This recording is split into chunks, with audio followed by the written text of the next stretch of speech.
basically, adulting, from what I understand, is learning how to get through the pressures of life as an adult. It's the new age term for being able to do the mundane tasks that come with the responsibility of being a mature age person. And I think in this day and age, our college students are really struggling to find their place in that adulting world because really they're emerging adults. They're not fully adults yet. However, because the world sees 18 as the social age for adulthood, our students are really forced to grow quickly from being youth to fully fledged functioning adults. College students actually are experiencing quite a lot of stressors. They add up too. So, it might just be a lot of little small things, but they are adding up. So I think it's important to realize that college students are actually going through quite a lot of stressors. I think the keys to parenting through stress is really to model resilience yourself and de-stressing behaviors yourself. Practice what you preach, so make sure that you yourself are engaging in self-relaxing and self-compassion practices.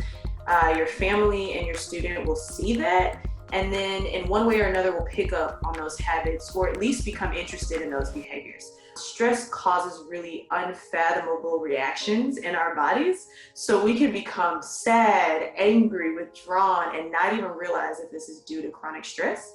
So be patient with yourself, be patient with others, and if needed, just take a step back, take a breath before saying or doing the next thing, and that should help with moving through those stressful times. Again, it might be just working with your student on thinking about, are there ways to solve the problem? Are there ways that we can help you manage those emotions? But also really encouraging your student to talk about how things are making them feel, to really allow them to express those emotions and to try to find labels for those emotions of how are you really feeling. Is it stress, or are you feeling disappointed about something, or exactly what you're feeling, and acknowledging that students are going through quite a lot during this transition to college.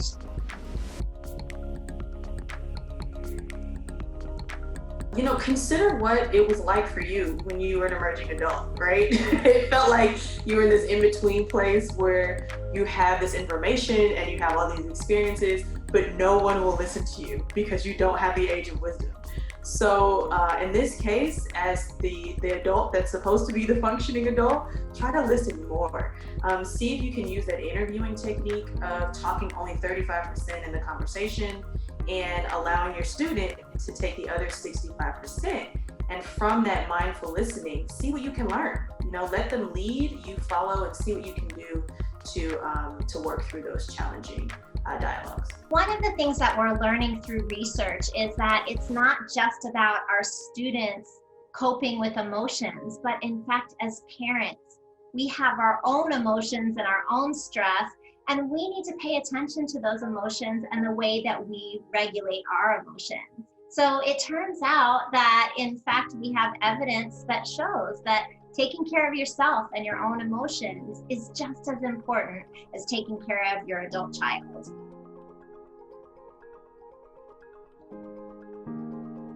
So asking, when needed, how can I support you? And then seeing what ways that comes out, right? Asking them, seeing what ways that comes out. And then when you do it, it actually shows actions of building trust. So, I would definitely say especially in those ways where we're separated right now, having those physical distancing situations, support in the ways that I want to be supported is really important. Trust, it's really being consistent. And I think it's really being there for your student. Maybe if you have, a weekly time where you always have time to talk on the phone, that's a really good time to really focus on your student and help continue to build that warm relationship that you've had throughout their lives.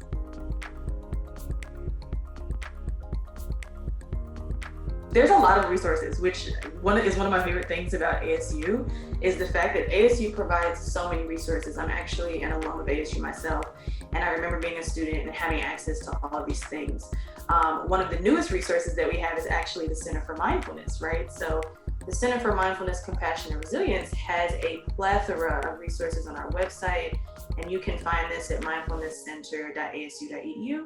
We have links to daily midday mindfulness sessions with topics from student imposter syndrome to health injustice to fun topics like just being in tune with animals.